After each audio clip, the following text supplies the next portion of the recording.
대한민국을 뒤흔든 대찬 인물, 대찬 이야기를 찾아서 대찬 인생! 먼저 오늘부터 저와 함께 새롭게 대찬 인생을 진행해 주실 대찬 MC 한 분 모셨습니다. 박종진 씨 반갑습니다. 네, 오늘 새롭게 대찬 인생에 합류한 박종진입니다. 네. 저는 아직 대찬 인생 되려면 멀었고요. 네. 안선영 씨가 오늘 좀 많이 도와줘야 될 것 같아요. 아니 오늘 녹화 전부터 너무 떨리신다면서 떨려. 예능 프로그램 MC를 처음 맡으셨다고. 떨려. 저 제가 개인기를 나 시켰어요. 춤도 못 춰. 제가 개인기 시키겠다 해서 저한테 계속 이렇게 앙탈을 부리시면서 나 춤 못 춰요 시키지 마요라고 하셨지만 끝나기 전에 뭐라도 한번 네, 제가 끝나기 전에 노래를 하도록 하겠습니다. 군필하셨죠? 중간에. 네, 그럼 군대 갔다 재입대하셨다고 생각하시면 네. 돼요. 여긴 그런 거 없으면 시키면 하고. 네. 우리 박종진 MC의 큰 활약을 기대해 보면서 지금부터 진행을 해보도록 하겠습니다. 오늘은 대한민국을 뒤흔든 이 아나운서들, 이 파란만장한 인생을 겪은 아나운서들 이야기를 해보겠습니다. 네. MBC 하면 생각나는 분, 백지연. 네. KBS 하면 생각나는 분, 신. 그렇지, 신은경 아나운서. 네. 그리고 정재계를 뒤흔들었던 아나운서 출신의 차영 전 아나운서. 대통령 비서관 하셨죠. 이미 뭐 이름만 들어도 오늘 네. 분위기가 짐작이 되는데요. 뭐. 근데 오늘 대본이 뭐가 좀 잘못된 것 같아요. 왜요? 한 분이 빠졌어. SBS 대표 아나운서. 아나운서. 김성경 아나운서. 오늘 대찬 인생의 주인공으로 오늘 딱인데 네. 여기서 빠졌어. 나 파란만장하다고? 사실 대놓고 그렇게 얘기하긴 그렇지만 언젠가 한번 꼭 모시고 싶네요. 빈 씨 알겠습니다. 좀 아쉽죠, 여기 빠져가지고. 아니요. 괜찮아요? 아니요. 저 겹치는 거 되게 많아요. 아, 그 언니 참 대차 이렇게 표현할 때 네. 항상 떠오르는 인물이 김성경 씨예요. 그러니까 대찬 사람이 대찬 얘기할 때 어떤 말이 나올지 진짜 궁금해요. 저 그 이미지 좀 벗고 싶어요. 저도 좀 가녀린 사람이라고. 아까 대기실에서 참치김밥 드시면서 되게 분개하셨어요. 이혼하면 다 대찬 인생이야. 이혼하면 다 대찬 인생이야. 분개하셨어요. 누구도 신은경 씨의 대항마가 없었어요. 이분 보기 위해서 내가 KBS 9시 뉴스 보는데 이런 분들이 당시에 너무 많았다고. 재벌가에서 이제 사람을 써가지고 선을 좀 보자라는 거를 여러 번 했는데 참 파격적인 결혼을 해요. 어떻게 보면 애딸린 호라이비인데 왜 신은경 아나운서가 결혼할까 이런 식으로 굉장히 큰 화제를 불러 모았던 왜 굳이 이제 예전에 그 루머의 당사자와 결혼을 하느냐. 그동안은 스타 앵커의 이름을 갖고 살았다면 정치인 박성범의 아내로 살기 위한 출사표를 던지기 시작을 했죠. 박성범 씨를 당선시킨 1등 공신이 신은경 씨잖아요. 완전 아줌마처럼 수다를 같이 떨어준다는 거예요. 목욕탕에서 때를 밀어줬다. 맞아. 그야말로 바닥을 훑고 다녔다는 건데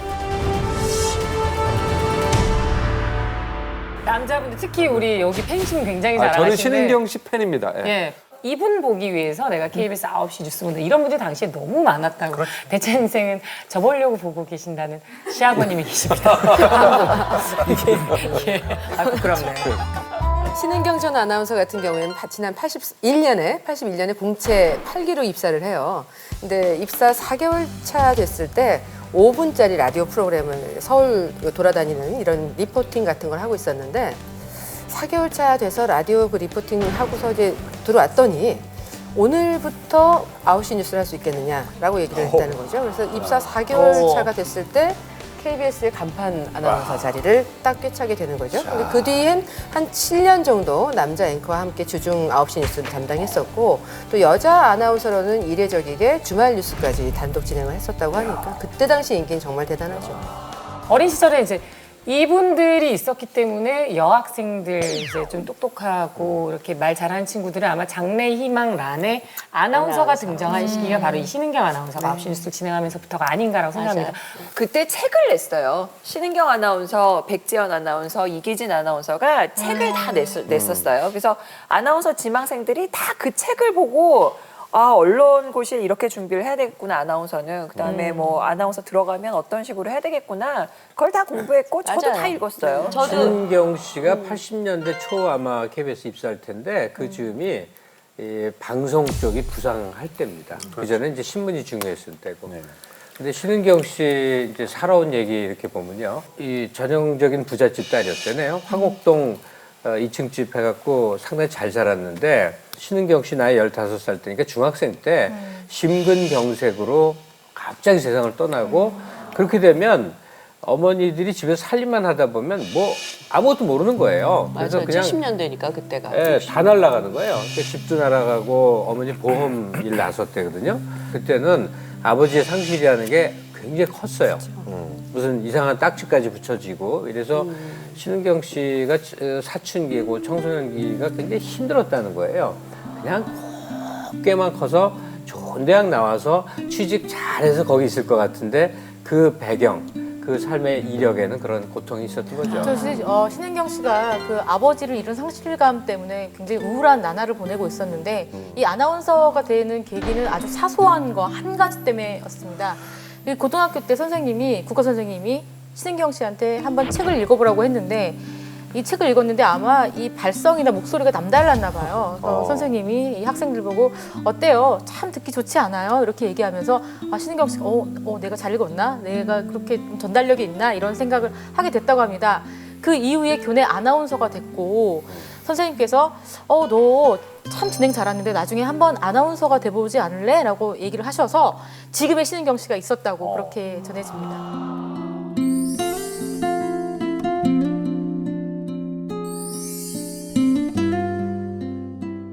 하여튼 당시 신은경 씨 인기는 정말 대단했습니다. 거의 간판이라고 해도 누구도 신은경 씨의 대항마가 없었어요. 그렇죠. 네. 이인철 변호사 그 당시 기억나십니까? 저는 직접 그분을 뵀어요. 제가 고등학교 때 이제 네. 부모님이 어떤 그 행사를 주최하셨는데 그 행사장에 딱 나타나신 거예요. 근데 그 어린 마음에도 세상에 저런 여자가 다 있나.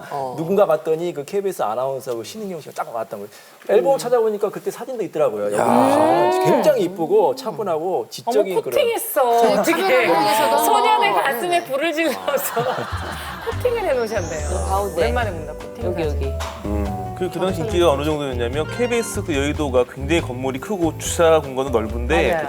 지하 주차장은 정말 좁거든요. 그 지하 주차장에도 그 임원 주차장만 이렇게 좀 있고 그런 상태인데 그 당시 신은경 아나운서는 그 임원 주차장에 차를 댈 수 있는 특혜를 받았었죠. 근데 그게 인기에 따른 특혜는 아니었고 워낙 인기가 많다 보니까 그 주차장까지 따라오는 팬들이 있고 하니까 어쩔 수 없이 그 지하에 있는 임원 주차장을 사용할 수 있게 해줬는데 스토커도 막 나타나고 막 그 KBS로 전화 오고 막 이럴 정도로 엄청난 인기를 누렸었죠. 그 사실 뭐 스토커까지는 아닌데 사실 아나운서들은 다 그런 거 한 번씩은 시달려요. 당연한 거예요. 한 가지 짚고 넘어가야 될 게 이 그 신은경 아나운서가 그 스토커나 아니면 뭐 기다리고 있는 사람 이런 것 때문에 이제 회사 측에서 KBS 측에서 배려를 해서 그 차량을 갖다 이제 지원하기 시작을 합니다. 그래서 지금 현재는 이제 그 각 방송사마다 메인 앵커를 하고 있는 남자든 아니면 여자한테 이 차량과 그다음에 기사를 제공을 하게 맞아요. 되거든요. 그러니까 그 차량 정도가 이제 이사급에 해당을 해요. 그다음에 또 이제 그 체력을 갖다 단련할 수 있는 그 지원금도 받고 뭐 여러 가지 혜택들이 주어지기 시작을 했었죠. 신은경 아나운서 때문에. 멋있다. 네. 방송사 아나운서 특히나 앵커가 되시면 이제 1등 신부감으로 떠오르잖아요. 그렇죠. 신은경 아나운서 역시 그 재벌가에서 좀 눈여겨봤던 아마 김성경 아나운서도 그러셨겠지만 눈여겨봤던 그런 아나운서였대. 그래서 재벌가에서 이제 사람을 써가지고 선을 좀 보자라는 거를 여러 번 했는데 한 8번 정도 받았다고 후기장을 말씀하시는데 그때마다 거절하셨대요. 뉴스에 좀 더 전념하고 싶다 이렇게 말씀하셨다고 합니다. 김성경 아나운서도 받으셨죠? 제가 대답을 대신해서 받는 거니까. 웬만한 여자 아나운서면 다 받았어요. 다른 곳에서도 굉장히 신은경 아나운서 콜이 많았었다고. 네, 콜담이 있더라고요. 네, 실제로 이제 그 아나운서들을 좋아하는 직군들이 뭐 바로 이제 개그맨들이라고 할 수 있겠는데 유재석 씨를 비롯해서. 네, 이 신은경 아나운서 같은 경우에도 남궁옥분 씨랑 그 동창입니다. 그래서 남궁옥분 씨가 그 개그맨들로부터 심영래 씨나 아니면 주병진 씨로부터 한번 식사를 하게 해달라 이런 부탁을 굉장히 많이 받았었다 그래요. 그리고 저 신은경 아나운서는 좀 저희 언니하고도 좀 연관이 있는데 그 저희 언니가 그 누가 용의 발톱을 보았는가로 사실 대종상 신인상을 받았는데 그 시나리오가 제가 알기로는 처음에 신은경 씨한테 파격적인. 네네. 그러니까 그 아나운서였잖아요. 아나운서 역할이. 예. 그러니까 그 영화를 제작하신 감독님이나 시나리오 작가분이 이제 신은경 씨를 생각을 하면서 이렇게 신은경 씨가 혹시 연기를 안 하겠지만 그래도 혹시나 하는 마음에 이렇게 제안을 했었고 뭐 당연히 지금 현직 아나운서니까 거절을 했죠. 근데 그래서 그러면 현직 아나운서는 연기를 할 수 없으니 그때 언니가 연예가 중계 MC를 하고 있었거든요. 그래서 이제 아나운서 이미지랑 비슷하다고 해서 언니가 이제 연기를 하게 된 거였거든요. 그러니까 네. 그럼 언니가 잘 모셔야 되겠네. 그죠? 덕을 보셨네요, 살짝. 뭐 네. 네, 그래야 덕분에 네. 또 스타가 됐다고도 할 수 있으니까. 그래서 그 덕까지는 좀 아니지. 어차피 스타였지. 네, 최고의 전성기를 누렸던 이 신은경 씨. 네. 아, 제가 정말 좋아했습니다. 이분이 참 파격적인 결혼을 해요. 네.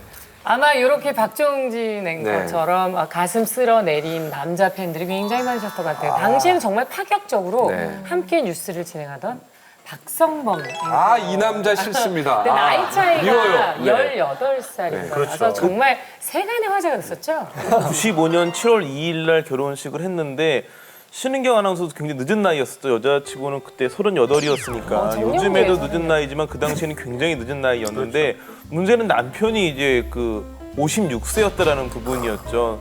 사실은 이제 그 결혼을 이미 한 상태였는데 2년 전에 사별을 했고 그래서 이제 그 어떻게 보면 애 딸린 호라이비인데 왜 신은경 아나운서가 뭐 재벌가에서도 굉장히 많은 결혼 제안을 받았던 사람이 결혼할까 이런 식으로 굉장히 큰 화제를 불러 모았던 결혼식이었죠. 근데 95년도 그때 박성범 씨도 굉장히 대단하신 분이었어요. 근데 나이 차이가 18년 그렇게 많이 차이 나는 사람하고 결혼한 걸 보고 우리는 그 박성범 그 앵커 그 사람 하나만 보고 그 나이 차이를 극복을 하고 갔다는 거는 난 두 사람 다 굉장히 대단한 거. 아니 박성범 씨가 사실 방송계에서 굉장히 멋쟁이로 멋쟁이고 예, 그거 기억나죠. 예. 아주 생긴 저는 사실 파리투파원 하면 옛날 언경 앵커도 다 이렇게 다 프렌치 그랬던 것 코트. 같은데 이게 그 기돌린 프렌치 코트가 굉장히 유난히 잘 어울렸던 그리고 여기에 머플러 이렇게 내렸던 그 모습이 굉장히 진짜 그 한국 사람인데도 진짜 프랑스 사람인 것 같아요. 파리에서 리포팅하면 다 멋있어. 네. 배경이 다 그림이에요. 어차피. 김갑수였습니다. 끈적거리지만 빨리. 저는 그냥 나이를 떠나서 박성범 앵커의 매력에 대해서만 얘기를 드리면 이 KBS 아나운서 출신인데 여자분이 저한테 얘기를 한 적이 있어요. 박성범 앵커의 매력은 뭐냐 물어봤더니 끈적거리지만 빨려 들어갈 수밖에 없는 분명히 남자로서 매력이 있었다고 하더라고요. 근데 방송인으로서의 박성범 씨는 우리가 좀 얘기할 필요가 있죠. 그러니까 그 KBS 하면 뭐 직원이 5천 명입니다. 직제도 많고 사장, 부사장서부터 이제 소위 파워맨들이 쫙 있는데 박성범 씨는 굉장히 독특한 존재였어요. 왜냐하면 뉴스 앵커인데 다 사장인 줄 알았다니까요. 사회적인 영향력이 굉장히 크고 뭐가 이렇게 대단한 사람으로 보였던 거예요. 한편의 완벽한 드라마였습니다. 이한영 기자. 네, 삼진학생체육관입니다. 지금 어떻게 진행되고 있죠? 한국 사회에서 엄청나게 영향력 있는 언론인과 결혼한 건 맞죠. 또 부러워요. 근데 어찌됐든 박성범 씨도 굉장히 멋진 사람이었거든요. 그쵸. 그러니까 두 분의 이 첫인상이 남달랐다 그래요. 그러면은 보통 우리 영화나 드라마에서 보면은 사내 결혼이라고 있잖아요. 같은 네. 직장에서. 그럼 두 분이 얼마나 오래 그 앵커를 같이 했길래 결혼까지 생각을 이 했을까? 많은 분들은 오랫동안 두 사람이 뉴스 앵커로서 호흡을 맞추면서 사랑이 싹 섞어서 결혼했을 거라고 많이 생각을 했었는데 실제 두 사람이 같이 뉴스를 한 기간은 3개월입니다. 3개월. 근데 이제 신은경 씨는 이미 앵커로 그 자리를 지키고 있었고 이제 박성범 앵커가 이제 그 특파원 마치고 들어와가지고 함께 호흡을 맞추는데 뭐 원래 있던 사람은 신은경 앵커지만 워낙 18년 나이 차이가 나니까 워낙 후배잖아요. 그러니까 그렇게 많이 혼을 냈대요. 무미건조하게 읽지 말고 말을 해라. 뭐 말을 너무 힘없이 한다. 뭐 이런 식으로 계속 박성범 앵커가 혼내는 그런 관계로 처음 만나가지고 그러니까 첫인상은 사랑의 관계가 아니라 엄청나게 그 혼내는 선배와 밑에 아나운서 이런 관계로 상하 관계. 그렇죠. 그렇게 그렇죠. 맺어진 인연이었죠. 그게 좋아했기 때문에 그래요. 야단칠 수 있는 게 좋아하기 때문에 야단칠 수 있는 아, 거예요. 그렇군요. 제가 다 애정이 경험을 있으니까. 해봤어요. 네. 제가 많이 좋아하니까 많이 야단칠게요. 어쨌거나 네. 3개월밖에 안 했는데 갑작스럽게 좀 하차 통보를 했나 봐요. 그러니까 신은경 씨 입장에서는 이제 좀 화가 났겠죠. 그래서 어떻게 이렇게 갑자기 하차 통보를 할 수가 있느냐라고 이제 항의를 하니까 너 승진이다 이러더라는 거예요. 그래서 이제부터는 주말 단독 앵커를 해라 이렇게 얘기를 하니까 이제 좀 놀랐겠죠. 근데 그 알고 봤더니 이제 박성범 씨의 이게 작품이었던 거예요. 더 그랬죠? 좋았던 건 아마 본인한테 좀 선택권을 줬다면 그렇겠죠. 예, 조금 더 이거를 계속 할래 아니면은 그 주말에 당시에는 만약에 본인이 쓰는 것보다는 그랬었으면 좋았을 것 만약에 같은데. 조직 사회에서 그렇지. 그 상급자가 한 여직원에게 그런 선택권까지 줬다. 이건 말이 소문 그건 말이 아니지. 나서 견딜 수가 없는 거예요. 그러니까 지금 마침 그게 맞는 딱 거죠. 내미는 예. 듯이 너 그거 해. 이 구닥다리한 거는 더구나 나이도 20살 원력. 차이. 우리 한자말에 원력. 깊은 속마음으로 배려했는데 겉으로는 누가 봐도 이상하지 않게 행동을 한 거라고. 여기서 내가 그럼. 김성경 씨한테 질문 하나 드리고 싶은 게 평일날 남자와 메인 앵커를 하는 게 좋습니까? 주말에 단독 앵커를 하는 게 단독이 좋습니까? 좋죠. 주말에 단독. 단독 승진인 거죠. 단독이 좋죠. 근데 단독이 이제 좋고 아무래도 되게 메인 앵커라는 건 정말 그야말로 파격적인. 혼자서 다 책임을 지어가는 건데 훨씬 더 역할이 더 클 수가 있다고 생각해요. 누구나 진행을 하는 사람이면 자기의 이름을 건 프로그램을 하는 게 굉장한 영광이죠. 결론은 같이 뉴스를 진행하면서 사랑에 빠졌다라는 설은 일단 아닌 걸로. 그렇죠, 왜냐면 석달이니까. 그 뒤에 혼자 단독 진행을 5년간 신은경 아나운서께서 하셨잖아요. 네. 뭐 언제부터 이제 이렇게 뭔가 발전이 됐을까요? 그거는 모르죠. 정말 모릅니다. 신은경 씨가 이제 5년 동안 단독 뉴스를 진행을 하고 영국 카디프로 이제 유학을 갔었는데요. 이제 계속 그 공부를 좀 더 하려고 이제 사표를 내려고 한국에 들어왔다가 영국 문화원에 이제 들어갔는데 학비를 지원해 주는 곳에 가서 근데 거기서 공보관을 만났대요. 근데 그 공보관이 마침 얘기를 하는데 박성범 씨가 좋은 분인데 지금 혼자가 됐다. 어떻게 생각하느냐 이런 식으로 이렇게 먼저 얘기를 좀 꺼냈다고 하더라고요. 네. 그때 당시 근데 신은경 씨는 별로 관심이 없었으니까 참 안 됐다. 그렇게 좋은 반응하고 선배님이다. 예, 그렇게 말했다고 그러고 그때 박성범 씨가 그리고 굉장히 안 좋은 상황이에요. 사실 그분이 이제 KBS에서 사실은 밀려난 거잖아요. 밀려나고 나서 그다음에 이제 정치권에서 권유를 받아가지고 중구의 지구당 지구당 위원장을 맡았는데 이분이 정치 쪽에 뭐 인맥들이야 있었겠지만 실제로 들어와가지고 지구당 꾸린다는 건 이건 사실 장난이 아니거든요. 너무너무 힘들고 그 상태에서 그 아내는 사별한 상태였고 그러니 빨리 재혼을 하는 게 좋겠다 그런 권유들을 받았었다 그러더라고요. 근데 왜 하필이면 그 수많은 아나운서 후배들이 있었는데 신은경 씨에게 그렇게 어떠냐 이렇게 물었을지 참 당시 궁금하네요. 그 두 사람의 사랑을 연결하신 분이 따로 있는데 그분은 이제 당시 기자였던 전용욱 씨였는데 이 박성범 씨한테 신은경 씨하고 한번 재혼해보는 게 어떻겠느냐 부추겼대요. 대놓고 그렇게 말을 대놓고. 대놓고 말을 했는데 반응을 살짝 보니까 그렇게 나빠 보이지 않은 거예요. 박성범 씨 반응이. 그러니까 아 됐다. 그래서 그 다음에는 신은경 씨한테 편지를 붙여요.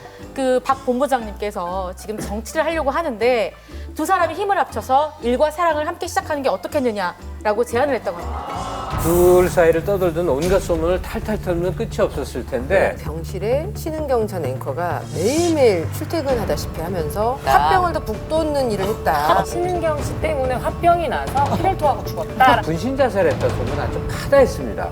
이면이 무서운 여자인가 봐. 뭐 이런 식으로 소문이 다 쉽게 해명이 되는 부분이 있고 안 되는 부분이 있어요. 신은경 씨는 굉장히 상심이 컸을 거예요. 이 두 사람의 관계를 두고 여러 가지 루머가 있죠. 박성범 앵커의 아내가 신은경 씨 때문에 화병이 나서 오랜 지병 끝에 피를 토하고 죽었다라는 말이 있었어요. 네네. 그건 진짜 그 막장 드라마. 세다. 박성범 신은경 커플의 탄생도 그 말거리가 되기 뭐 좋죠. 박성범 씨 그 세상 떠난 아내도 분신 자살했다 소문 아주 파다했습니다. 근데 병원에 사인 기록이 있거든. 이게 뇌경색인가 아마 그 뇌출혈인가 그걸로 아마 급히 돌아가는 그거였을 거예요. 김 선생님은 분신 자살설을 들으셨잖아요. 네. 제가 들었던 버전은 그 박성범 씨 앵커의 전 부인이 암투병한 적이 있었는데 그 병실에 신은경 전 앵커가 매일매일 출퇴근하다시피 하면서 그 얼굴을 비춰주고 영수발을 했다. 영수발을 했다. 화병을 더 북돋는 일을 했다. 그런 얘기 정말 사랑과 전쟁이네. 완전 공포 영화예요, 공포 영화. 정말 신은경 씨에 대해서 떨린다, 겉으로부터 몸이. 얼마나 조선 여인의 그 이미지가 다 담겨 있잖아요. 그래서 미용실 루머는 이면이 무서운 여자인가 봐. 뭐 이런 식으로 소문이 다 계속 그러니까 회자가 지금 전화 백 기자 얘기처럼 얘기 드러내서 차라리 말하는 게 나아요. 얼마나 황당한 얘기였던가 하고 우리가 깨달아야 된다고요.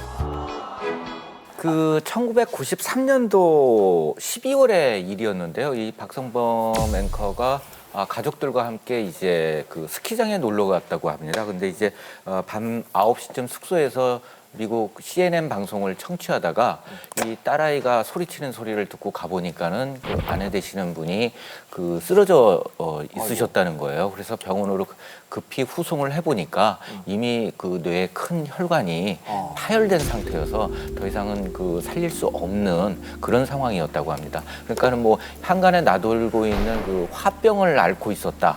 그래서 이제 돌아가셨다. 이것은 좀 그 확인된 루머가 아닌 것 같아요.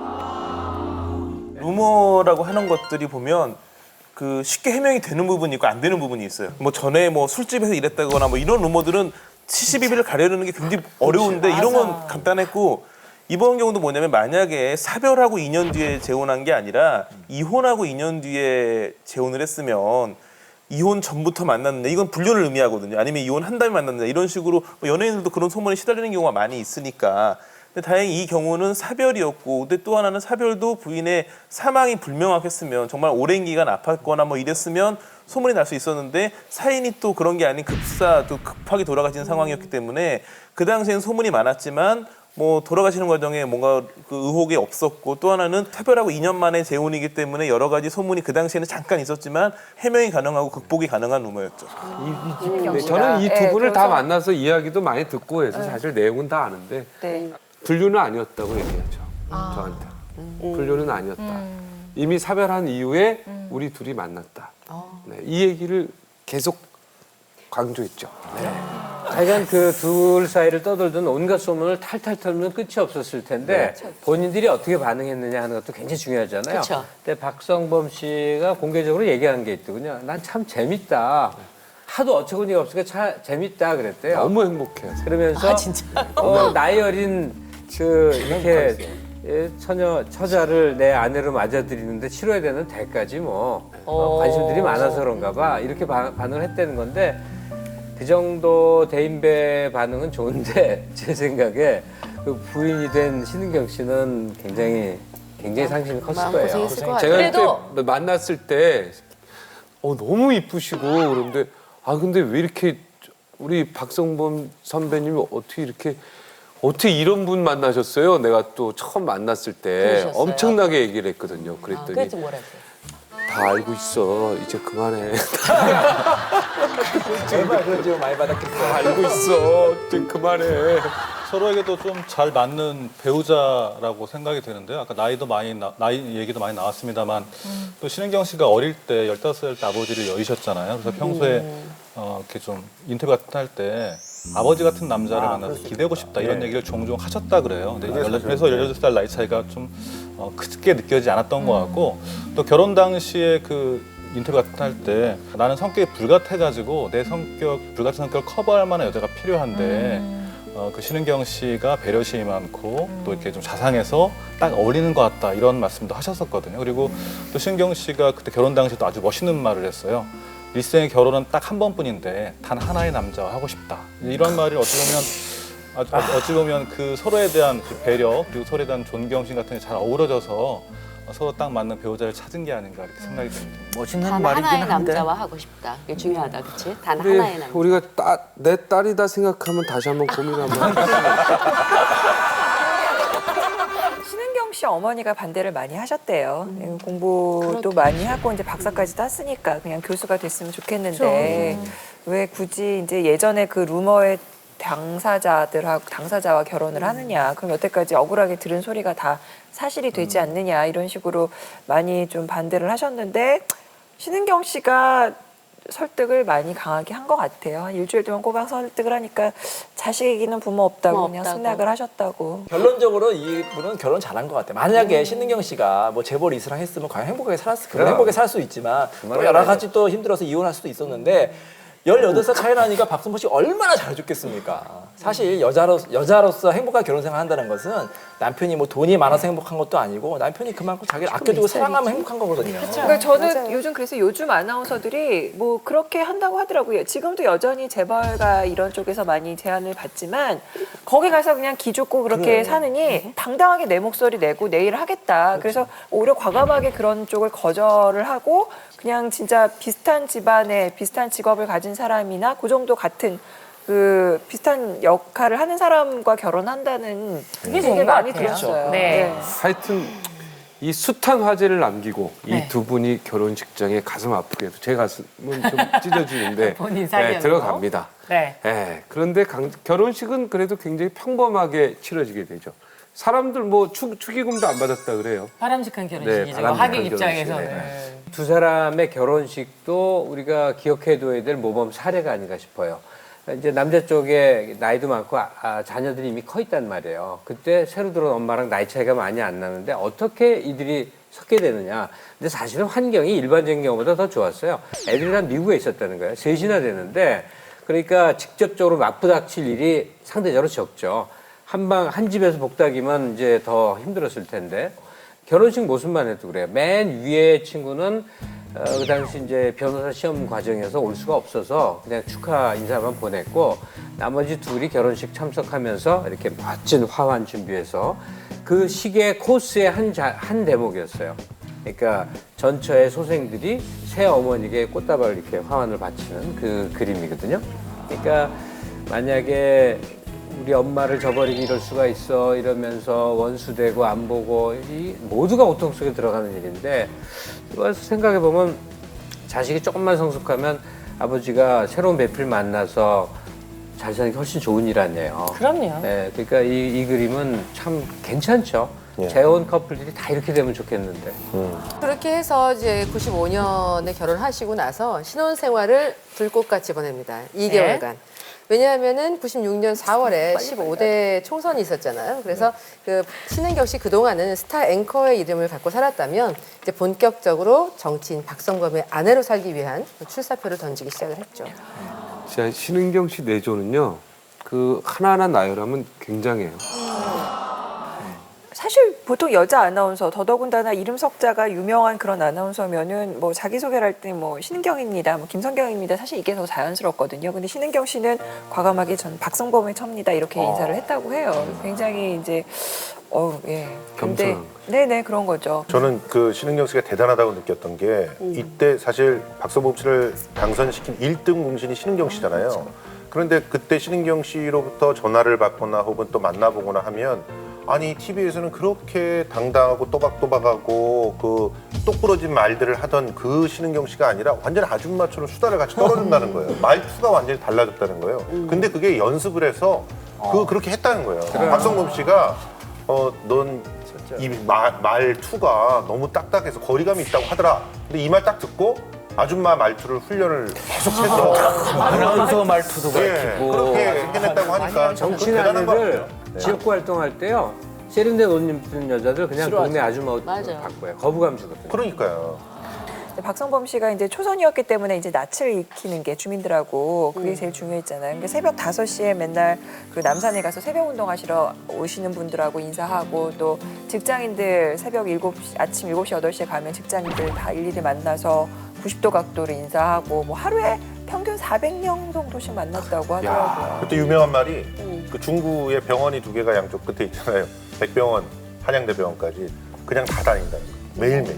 그러니까 그야말로 바닥을 훑고 다녔다는 건데 이렇게 열심히 아내가 띄워주는 그런 후보자들이 얼마나 저는 아주 있었을까. 원초적인 소문까지 들었어요. 예. 목욕탕에서 때를 밀어줬다. 맞아. 그런 얘기 들어보셨어요? 때밀이네. 그건 진짜 한 거죠. 진짜. 진짜 했겠죠. 소문이 아니라 네. 유명합니다. 근데 그래서 때밀 때 그때 옷을 입고 하나요? 몰라. 근데 한 번 없다 한 번. 그래서 그때 동네 아줌마들이 되게 많이 많았어요. 선배님 왜 그러세요? 그 목욕탕 어디냐 가자 우리도 가보자 신당동 거기 가보자 막 그러고 얘기 많았었어요. 사실 정치라는 게요 굉장히 이게 힘들어요. 특히 돈이 많아도 문제 될 거 없어요. 돈 많은 건 사실 좀 괜찮아요 사실. 근데 돈이 적은 건 굉장히 문제입니다. 아무리 정치에 돈 안 쓴다고 해도 한 달에 그뭐 여러 가지 운영 비용이 굉장하기 때문에 박성훈 씨는 평생 기자만 했기 때문에 이 자금적으로 굉장히 힘들었다고 제가 들었거든요. 그러니까 그 네. 대기업 임원을 하신 것도 아니고 사업체를 운영한 것도 아니어서 돈이 뭐 넉넉하지 않았던 것 같고요. 뭐 KBS가 좀 언론사 중에서는 월급이 좀 많은 편이지만 또 아까 말씀 많이 나왔습니다만 세 자녀를 키우셨는데 다 이제 기러기 아빠처럼 유학을 보낸 바람에 돈을 다 거기다 소진을 했대요. 사실 정치에 입문하면 또 이제 지역구, 지구당을 관리를 해야 되는데 지구당 운영비가 이제 부족해가지고 되게 허덕거렸다고 하는데 또 정치인들은 그 후원회를 통해서 이제 자금을 많이 모으잖아요. 근데 그때 공교롭게 그 즈음에 무슨 뭐 비자금 사건이 이렇게 정치권에 좀 소란스러운 일이 있어가지고 후원회를 모집하려고 그러는데 예상외로 돈이 많이 안 모였어요. 그래서 결국엔 이제 신은경 씨가 CF에 출연해가지고 그 돈의 일부를 이제 가지고 와서 후원회도 저기 지구당 운영을 하고 정치하는데 좀 도움을 줬다고 저도 합니다. 그때 그 광고를 본 적이 있는데요. 그때 신은경 씨가 무슨 광고였냐면은 남자 양복 광고를 딱 해서 나오는데 그게 아마 지면이었었을 거예요. 근데 지면에 크게 신은경입니다라고 나온 게 아니라 나는 이제 신은경이 아니라 박성범의 아내입니다. 딱 그게 카피로 카피가. 떴었어요. 그래서 얼마나. 그게 저도 기억이 나는데 그 선거법 위반이다라는 논란이 있지 않았었나요? 그렇죠. 이제 광고에 나와가지고 이제 누구의 아내다고 하면은 그 사람이 선거에 나오니까 이게 선거법 위반이 아니냐 말이 많았는데 결론적으로는 선거법 위반이 아니라고 했습니다. 왜냐하면 한 개인의 입장에서 자연의 입장에서 단순히 생계를 위해서 이제 광고를 찍은 거기 때문에 그걸 굳이 뭐 남편의 선거 운동을 위한 것이다 이렇게는까지는 해석을 안 한 것 같아요. 결국 신은경 씨가 물심양면으로 내조한 끝에 박성범 씨가 이 금배지를 이제 달게 됐어요. 15대 총선 최고의 이슈 지역구 가운데 하나였었죠. 왜냐하면 그 아버지 때에 이어가지고 그 정대철 그 당시 전 의원만 해도 사선 의원이었기 때문에 누가 출마해도 당연히 정대철 쪽에 승리가 그려졌었지만 이들 부부가 힘을 모으면서 무려 6,500표 차로 승리를 했기 때문에 큰 표 차이. 엄청난 이변의 그 선거구로 기록이 됐었죠.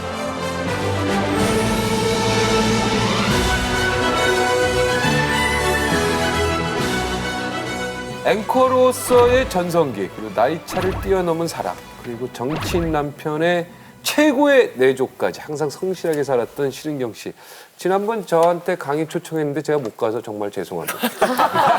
행복한 삶, 사시기 바랍니다. 다시 한번 연락 주십시오. 똑부러진 모습들을 보여준 최초의 여성 앵커가 아니었나 봐요. 백지연 씨는 진짜 지적하는 것도 날카롭고 눈이 나는 이렇게 카리스마가 있었어요. 결혼을 안 하지 않을까 이런 말들이 있었는데 의외로 굉장히 빨리 또 결혼을 하셨어요, 그죠?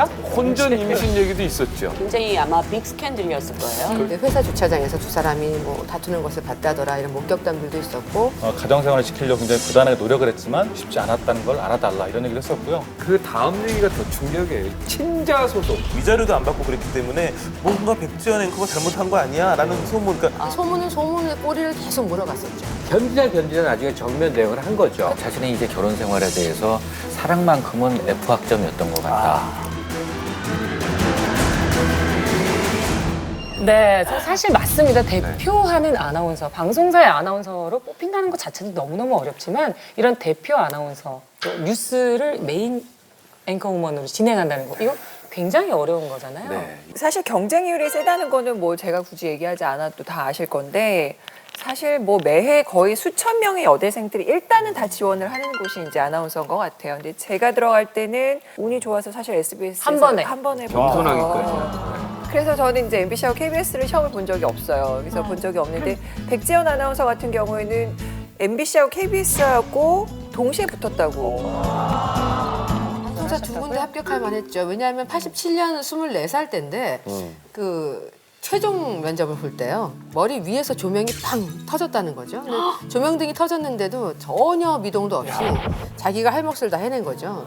근데 자신의 그 포부를 밝히면서 이렇게 놀라지 않은 모습에 오히려 심사위원들이 더 당황했다고 하는데 백지연 아나운서가 전 아나운서가 나는 언젠가 앵커를 하고 싶은데 생방송을 하려면 그 어떤 경우에도 뭐 당황하지 않아야 된다고 생각한다. 네. 정말 어릴 때부터 강심장이었던 거예요. 그게 사실 아나운서들한테는 굉장히 두고두고 내려오는 어떤 전설 같은 얘기였는데 근데 사실 정말 저도 그랬고 그 면접 시험 때문에 굉장히 떨리거든요.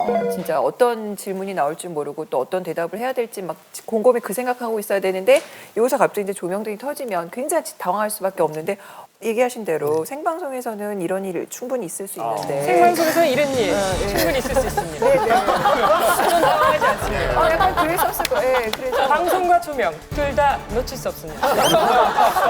내일은 내일 때 제가 생각했어도 나라면 대단한 거죠. 내가 그랬었으면은 난 놀랐을 것 같아요. 저는 솔직히 다 놀랐을 것 놀라죠. 같았어요. 원래 근데 강심장이었네. 거기서 이미 강심장이었네. 차분하게 얘기를 했다는 건 벌써 이제 그 부분에서 다른 거죠. 입사하고 정말 얼마 되지 않아서 네. 바로 9시 뉴스라면 모든 아나운서나 최고지, 꽃이지. 기자가 입사할 때 꿈으로 꼽는 어떤 목표치 같은 자리예요. 골이란 말이죠. 근데 그걸 입사하고 굉장히 짧은 시간에 차지하셨다고요. 백지연 씨가 87년에 입사 후 5개월 만에 9시 뉴스 앵커가 돼요. 근데 그때 당시에는 MBC가 KBS를 상대로 여성 앵커들을 대거 뽑을 때였거든요. 그러니까 얼마나 많은 그 사람들이 지원을 했겠어요. 그 안에 아나운서가 50명이었고 기자가 200명이었어요. 근데 이 상대로 한 오디션에서 백지연 씨가 1위를 하니까 얼마나 좀 특별한 일이겠어요. 그래서 MBC 사내에서도 이게 뭐지? 해서 다시 이례적으로 3번에 걸쳐 오디션을 펼쳤는데 그중에서 백지연 씨가 3번 다 1등을 하게 되는 거죠. 그때 당시에 또 이제 많은 얘기들이 있었어요. 뭐 고위층의 입김이 있었다 이런 얘기도 있었는데 1등하면 꼭 그래요. 그렇죠. 예. 그래서 결국에는 그 모든 사람들이 다 인정했던 부분들은 이 백지연 씨의 진행 능력, 실력. 뭐 뛰어난 외모 이건 뭐 다 인정할 수밖에 없었던 상황이었죠. 사실 뭐 그때는 소문이 다 그냥 예뻐서 됐다.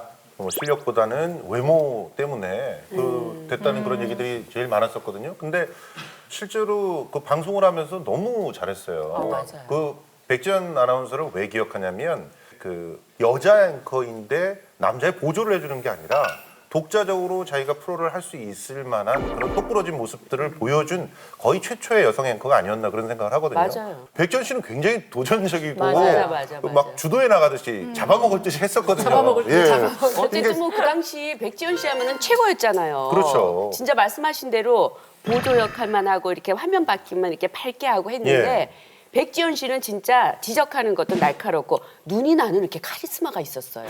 정부의 대형 국책 사업 조기 착공 방침에 따라서 경부 고속철도 차종 선정이 이르면은 내일 발표될 예정입니다. 특히 이곳 시간은 어젯밤에 올림픽 성화가 바르셀로나 항구로 들어오면서 이제 바르셀로나시는 완전히 올림픽의 축제 분위기에 휩싸였습니다. 그러면은 먼저 성화 도착 소식을 이형관 기자가 전해드립니다. 그래서 뭐 이렇게 보면은 빨려 지적으로도 들어갔어요. 보이고. 그 뉴스를 딱 보면은 그 어떤 사건을 듣는 게 아니라 그 백지연 씨가 얘기하면은 그 사건이 진짜 내 주변에서 일어나는 것처럼. 저도 네. 청소년기에 백지연 아나운서를 보면서 아나운서 꿈을 키웠던 그런 시절이 있었어요. 물론 IMF 무렵에 도전장 냈다가 거의 막바지까지 갔다가 또 떨어졌던 그런 아픔도 있었고 아무튼 저에게 뭐 한 가지 꿈을 갖게 해줬고 원동력을 줬던 그게 백지연 아나운서 같아요. 그때 당시. 그래서 얼굴과가 좀 비슷해요.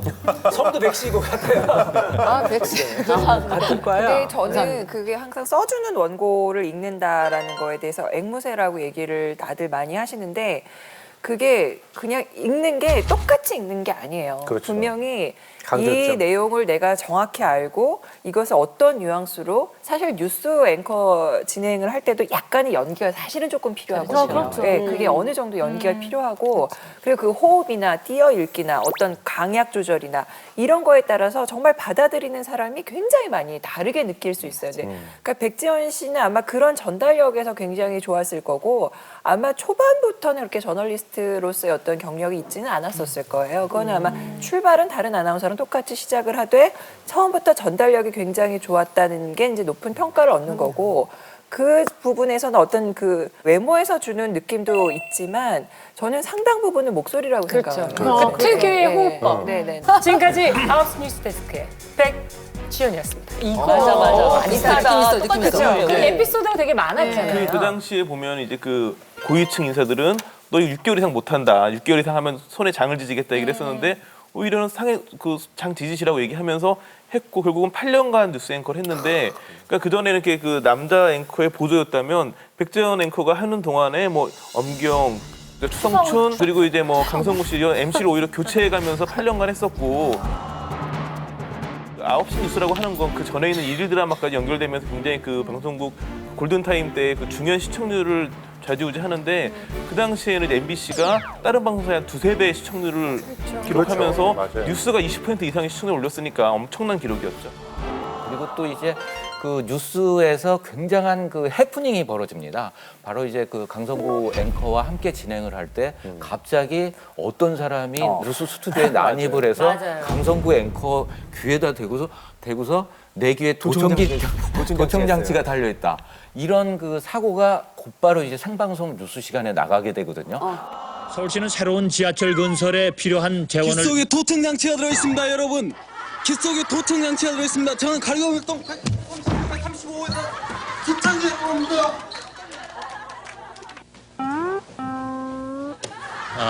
뉴스터 중에 웬 낯선 사람이 들어와서 행패를 부렸습니다만 그때 당시도 백지연 아나운서는 굉장히 담담하게 이 강성구 앵커 메인 앵커 같은 경우에는 이렇게 움찔하는데 곧바로 이제 백지연 아나운서가 다른 뉴스를 이제 진행을 하게 되거든요. 그러면서 그 현장 진행 능력이나 생방송 진행 능력에 대해서 그 고위층으로부터 높은 점수를 얻지 않아요. 아니 유튜브에 그 해외 많은 언론들이 뽑는 전설의 방송 사고라고 있어요. 맞아요. 이거 안 빠집니다. 그렇죠. 우리나라가 영예롭게 아니 영예로운지 하여튼 꼭 들어가 있는 건데 그 결과로 생겨난 아주 그는 인디 밴드 내귀의 도청 장치가 활동을 하게 됐다는 거죠. 그 도청장치 그 사람은 어떤 처벌을 받게 되죠? 근데 원칙적으로는 저 사람이 이제 업무를 방해한 거죠. MBC의 이제 뉴스를 방해하는 큰 그 죄를 졌기 때문에 우리 형법상 업무방해죄를 처벌받을 수가 있어요. 근데 이 사람은 처벌을 안 받았습니다. 왜? 정신 이상자로 판명됐기 때문에 이 사람은 그 치료를 해야지 처벌할 게 아니다고 해서 그냥 치료만 받는 걸로 알고 있습니다. 금치산자라고 하죠. 사실 생방이라는 것 자체가 분위기가 굉장히 모두가 다 긴장을 할 수밖에 없습니다. 생방 자체가 주는 그 중압감 때문에 방송 초보들은 실수하기 쉽거든요. 그래서 아까 이제 백지연 아나운서 같은 경우도 연륜에 비해서 너무 담대하게 넘어가는 게 회자가 되는데 저 같은 경우에는 대학교 4학년 때 제가 부산 KBS에서 이제 처음 방송 일을 어린이 프로그램을 하면서 우연히 그 6시 내 고향이라는 프로그램이 시청률 좋잖아요. 부산에서 돌돔이라는 2m짜리 돔이 잡혔어요. 그래서 그걸 제가 취재를 그걸 취재해야 되는 거예요? 나갔는데 귀에 이제 이어피스를 끼고 이제 대본을 읽는데 생방에 자 부산 나와주세요. 그래서 네 부산 KBS의 안산영입니다. 근데 이 이어피스가 한 0.5초쯤 뒤에 제 목소리를 들려요. 그거에서 패닉을 한 거예요. 돌돔이 잡혔습니다. 돌돔이 잡혔습니다. 돌돔이 큽니다. 제가 화면을 보면 막 여기 돌돔 옆에 막 눕고 막 돌돔 이 벌 머리 PD가 시킨 거 다 있거든요. 막 500원짜리 동전권에서 뭐 돌돔 눈 대고 돌돔 눈도 큽니다. 비늘도 큽니다. 정말 대박 아이템인데 제가 다 말아먹은 거죠. 그래서 저는 이제 잘렸죠. 하나 때문에. 네.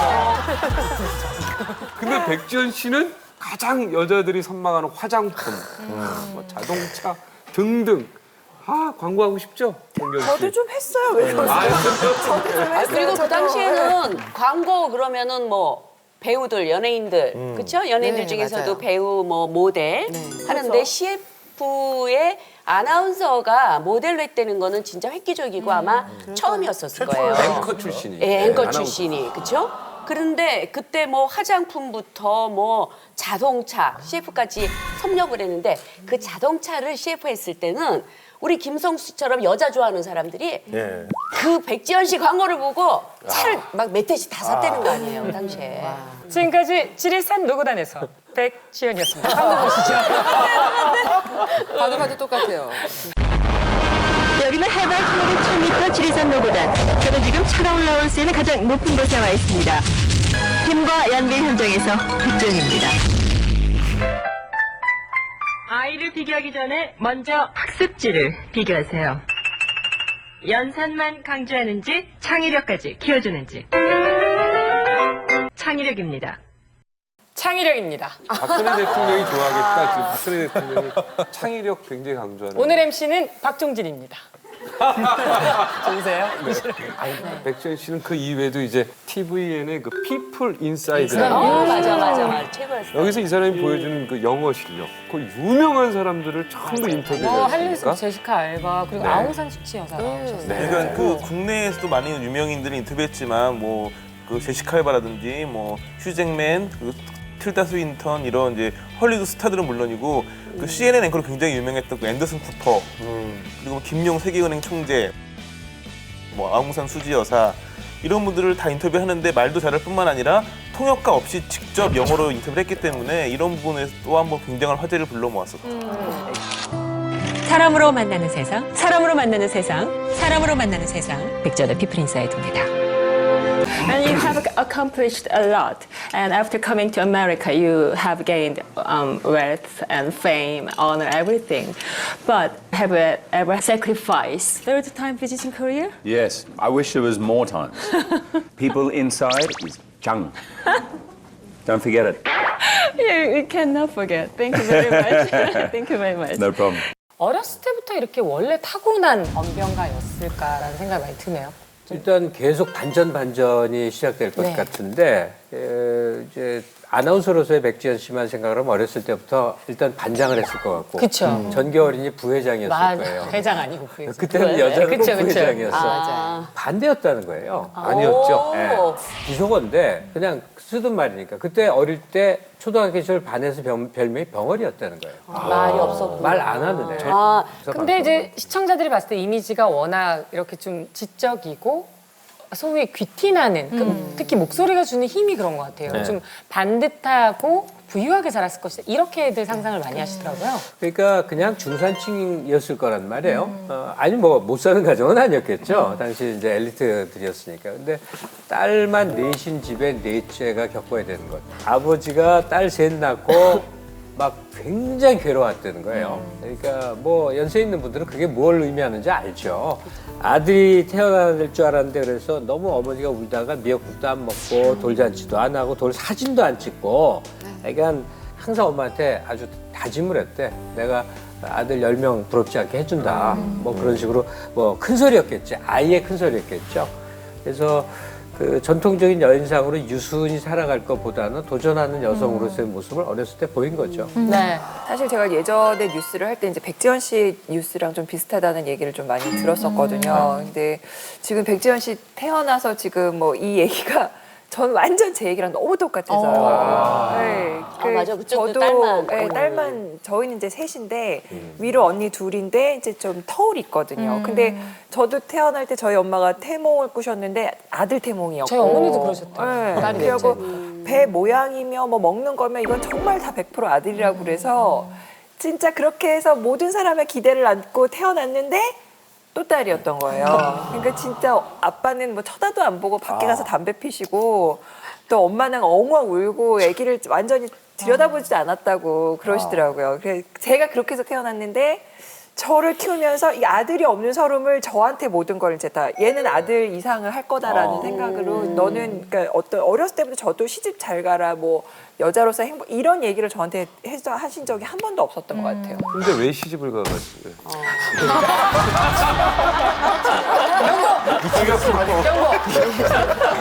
아니 시집을 가지 마라. 한번 가보자고. 한번 가보자. 남들은 건 다 해봐야죠. 아니 그래서 예. 근데 저는 뭐 키도 그렇고 뭐 딸 부잣집에 뭐 막내딸이고 뭐 이런 것들이 좀 비슷하기는 하더라고요. 근데 그래서 아 왜 이분이 이렇게 굉장히 그 자기 성취나 이런 자기 의지가 굉장히 강한지가 저는 좀 이해가 가요. 예.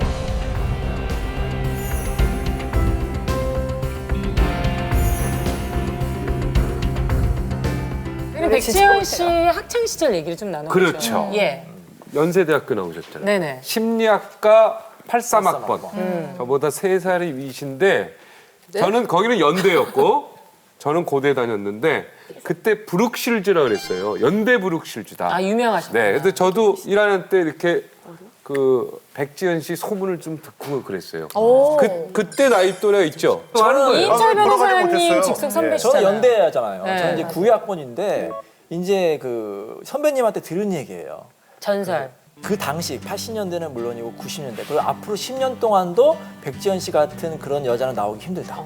그만큼 전설의 회자다는 분이었거든요. 그래서 특히 이제 그분이 이제 외모뿐만 아니라 그렇게 똑똑하고 또 공부를 열심히 했대요. 도서관에 항상 계셨고 그래서 남학생들이 항상 이렇게 좀 선호하는 아주 좋아하는 그런 그 여자 학생이었다고 하더라고요. 그때 당시에는 도강이라든가 뭐 청강이라든가 이런 것도 굉장히 많이 했잖아요. 많이 했죠, 요즘에는 많이 했죠. 막 못하게 하시잖아요, 네. 교수님들. 그리고 그럴 시간도 없고 자기 거 듣느라고 바쁜데 그때 당시에 연대 심리학 강의 있을 때는 도강생들이 그렇게 많았어. 교수님께서 한숨을 쉬고 야 우리 거 아닌 애들 다 나가 뭐 이런 식으로 얘기를 하고 백지연한테 제발 너 때문에 귀찮아서 못 살겠다 이런 얘기를 하실 정도였고 실제로 심리학과 학생인 남학생들한테 계속 그렇게 미팅 좀 시켜달라고 뭐 한번 우리 꽈팅 한번 하자 이런 식의 요청들이 하도 많아서 그것 때문에 또 남학생들이 굉장히 귀찮아했다 그런 얘기도 근데 있더라고요. 이제 저는 이제 백지연 씨가 처음엔 신문방송학과인 줄 알았어요. 신문방송학과 출신인 줄 알았는데 알고 보니까 심리학과더라고요. 근데 오히려 이 심리학과 나온 게 오히려 백지연 씨한테는 도움이 되지 않았나. 왜냐하면 이 사람 심리를 잘 알고 그만큼 인터뷰를 잘 하시잖아요. 뉴스 할 때도 이 시청자의 심리를 잘 읽었다는 거죠. 그래서 오히려 심리학과 나온 게 탁월한 선택이 아니었을까 이렇게 생각해요. 제가 이제 백지연 아나운서를 본 게 아마 그때였던 것 같아요. 그 언니 미스 코리아 나갔을 때가 그때 52번 미스 서울 김성영입니다. 감사합니다. 52번 미스 서울 김성령. MBC하고 KBS가 번갈아 가면서 중계를 했는데 그때는 MBC가 중계를 했었는데 주최를 맞아요, 했고 맞아요. 그때 MBC가 차이태 들어가요. 아나운서하고 맞아요. 백지연 아나운서가 MC였었어요. 맞아, 그랬었대요. 네, 스타상을 심사해 주실 심사위원 여러분들을 소개해 드리겠습니다. 입사한 지 얼마 안 됐을 때였을 거예요. 그러니까 그때 사실 그때 방송사에서 미스 코리아 중계는 굉장히 큰 굉장히 방송이었거든요. 컸었죠. 그러니까 네. 근데 그거를 신인 아나운서한테 맡겼다니까 뭐 일단 그 방송사 안에서의 위치를 가늠할 수 있는 것 같은데 그 녹화 중간에 이게 1부에서 2부로 하면은 보통 수영복 갈아입잖아요. 네, 갈아입는 수영복 시간이 갈아입는데 PD가 백지연 씨한테 미스 코리아 출전자인 줄 알고 왜 안 갈아입냐고 그런 얘기 했었다고. 가만히 있어. 아나운서 선발할 때는 수영복 심사를 안 하던가요? 김갑수 개인적인 이제 희망사항을 그만. 여기다 네, 자, 이제 다음 이야기로 한번 넘어가 보죠. 네. 그러니까 사실 처음에 데뷔하셨을 때 너무 데뷔하자마자 자리를 굳건히 앵커 우먼으로서 이렇게 딱 자리매김을 하셔서 워커홀릭이다. 그래서 결혼을 안 하지 않을까 이런 말들이 있었는데 의외로 굉장히 빨리 또 결혼을 하셨어요, 그죠? 1994년도 그러니까 이제 백지연 아나운서가 31살 때였는데 일찍까지는 조금은 안 이제 하네요. 언론인으로서 파격적인 그런 혜택을 받아요. 루이터 언론재단에서 이제 그 돈을 받아가지고 영국의 옥스퍼드 대학에 연수를 떠나게 됩니다. 백지연 씨가 신앙이 이제 기독교이다 보니까 교회는 다녀야 되니까 영국 교회에 다니기 시작을 한 거예요. 근데 그 자리에서 거기서 이제 한 남자를 만났는데 이제 그 남자분이 한국인이세요? 물어봤다가 이 두 사람이 시작됐다 그래요. 주로 토론을 하면서 이 사랑을 싹 틔웠어요. 어떤 사람들은 이게 토론이 아니고 다정다감한 얘기하면서 사랑이 싹 틔울 수도 있겠지만 어떤 사람들은 좀 토론하면서 서로 다른 의견을 교환하면서 거기에 나와 다른 의견을 주장하는 또 다른 모습에 지적인 모습에 끌릴 수도 있는 거죠. 콘수 준비하는 데만 6개월이 걸리는데 거의 요즘. 그러니까요. 근데 이 프로포즈도 이 강 씨가 백지연 씨를 자기 집에 저녁 식사를 초대를 해요. 그래서 백지연 씨가 무엇인가에 꽂혀서 막 얘기를 하고 있는데 그러면 우리 결혼할까? 이렇게 제안을 하게 된 거죠. 느끼하다. 네. 그래서 이 백지연 씨가 그 말에 그러면 우리 서로 함께 열심히 기도를 하자라는 말로 결혼 승낙을 하고 이 두 사람이 정말 6개월 만에 전격적으로 결혼에 이르게 됩니다. 근데 그 남자분이 한 살 연하였었고 옷 입는 것도 비슷해가지고 둘이 뭐 따로 약속을 안 했어도 딱 만났는데 비슷한 색깔, 비슷한 유형의 옷을 입고 나오기도 하고 또 음악을 좋아하는 취향도 비슷했고 이러다 보니까 급격히 가까워지면서 또 이제 그 장소가 영국이었기 때문에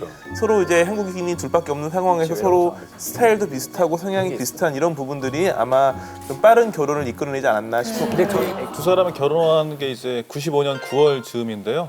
한국에 돌아온 다음에 양재동의 교회에서 결혼을 하고 여의도랑 가까운 동부 이천동 약간 부촌이죠. 거기다가 아파트 같이 살았는데 그 남자분께서는 나는 지연 씨 하면 충분하다 이런 얘기를 또 했다 그러고 또 이제 그 겉으로 보이는 거는 되게 까칠해 보이시잖아요. 백지연 씨가. 근데 이제 어느 인터뷰에서 따뜻하고 배려심 많고 애교도 많은 여자다라고 백지연 씨 이렇게 표현을 했어요. 그래서 백지연 씨 같은 딸을 또 낳고 싶다고 표현했는데 남녀가 있을 때는 조금 다른 성격이셨나 봐요. 네.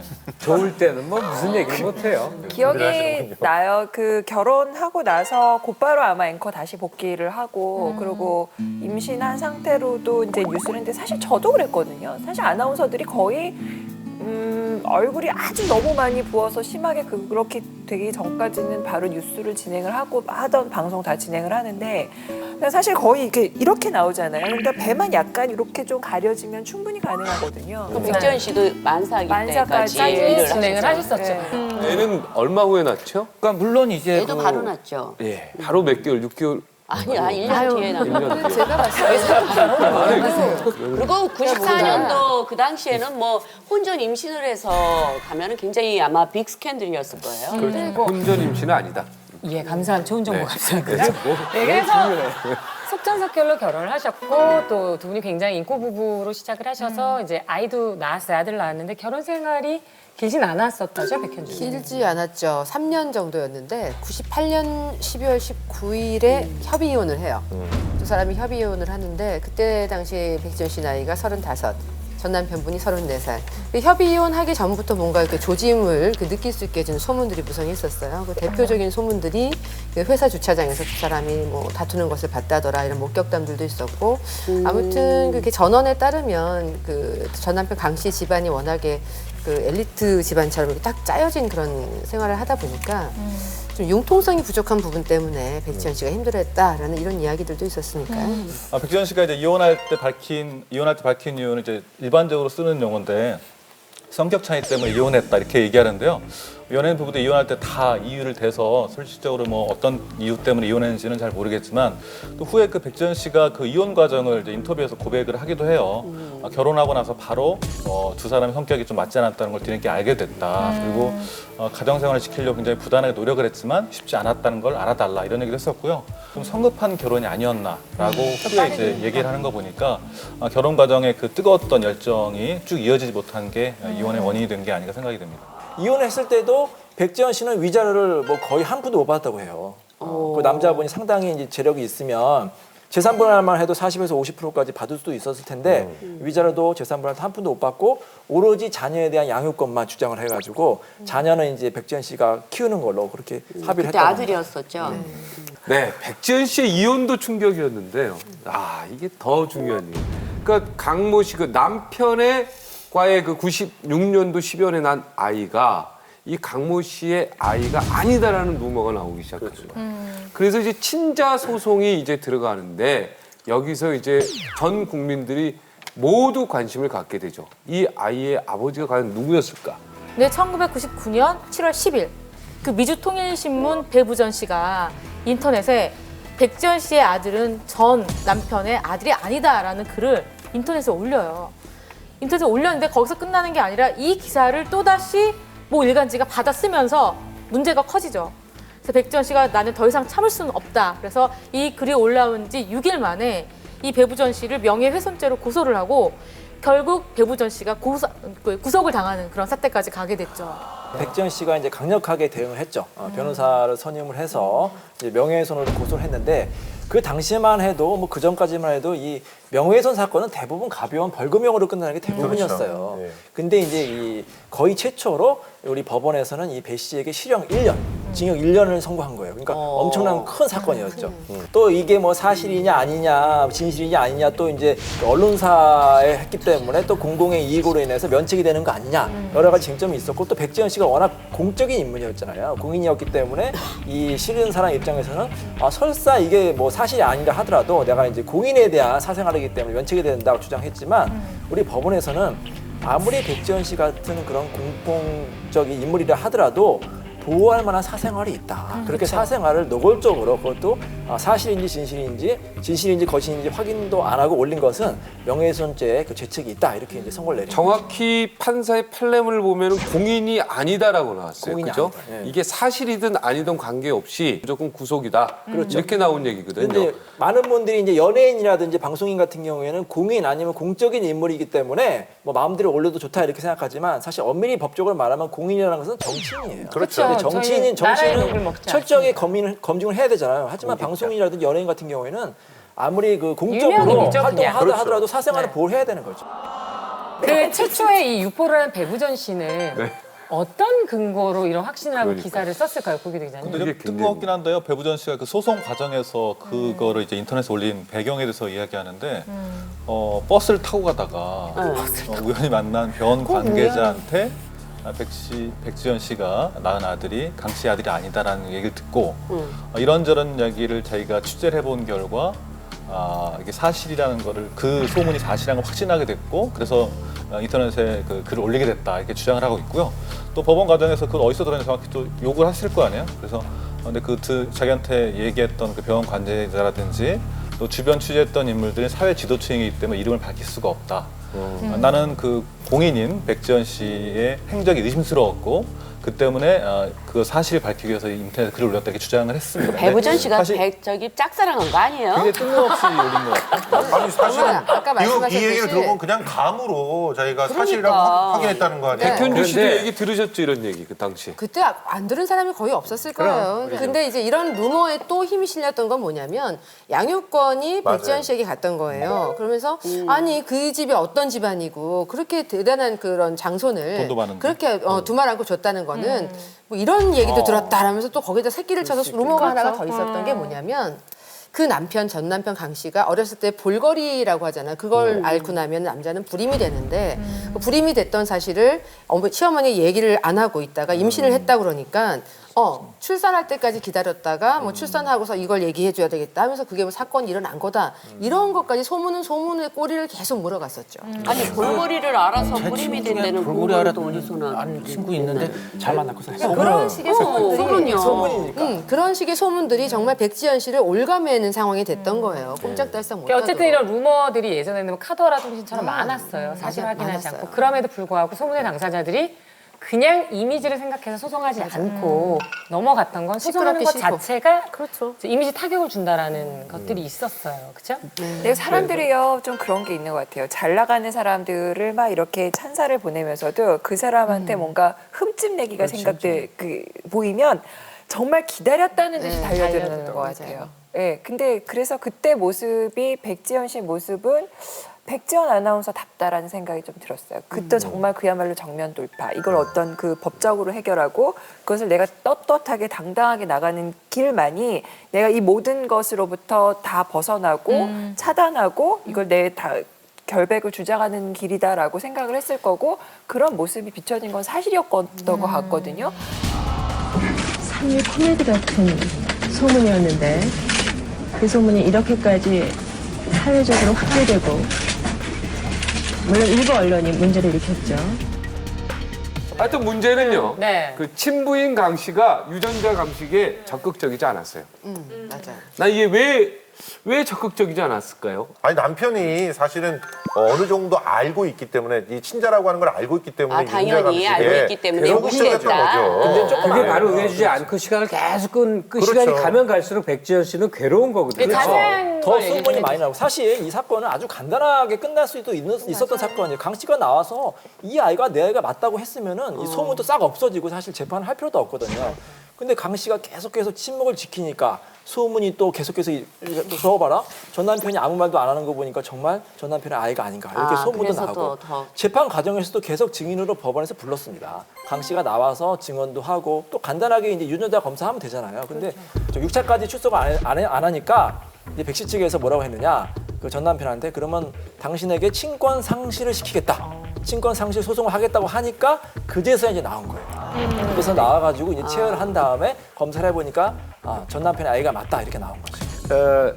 그러니까 그 검사가 계속 미뤄지고 하면서 소문이 엄청나게 증폭됐었어요. 그렇죠. 눈덩이처럼 불었죠. 제가 그 두 사람 사이가 좋게 끝나지 않았을 거라는 생각이 되는 거죠. 그러니까 만약에 둘이 관계가 좋았고 이혼 후에도 연락하고 지내거나 이런 게 아니라 굉장히 등을 돌린 상태에서 그때 원수처럼 지냈을 것 같아요. 뭐 백지연 씨가 부부간의 이혼을 일을 잘했네. 뭐 부부면 아는 거지만 저도 결혼을 해보니까 어쨌든 헤어졌더라도 처음에 사랑해서 결혼했을 거 아니에요. 근데 내가 이렇게 위중한 상황에 처했을 때 도와주지 않는다면 저는 너무 배신감을 느꼈을 것 같아요. 왜냐면 제가 제 삶의 다른 사람한테 지금 공격을 받고 있는 상황이잖아요. 그것도 다수에게. 근데 강 씨가 출석을 안 해줬을 때 백지연 씨는 어떻게 대처를 당연히 비판을 했죠. 그때 계속해서 증인 출석을 기피하는 건 아버지로서의 최소한 의무나 뭐 권리조차 포기를 하는 거고 기본적으로 양심이 있다면 출석을 해야 된다라고 얘기했는데 그건 저도 사실 공감을 맞아요. 해요. 저도 그렇게 굉장히. 생각해요. 예.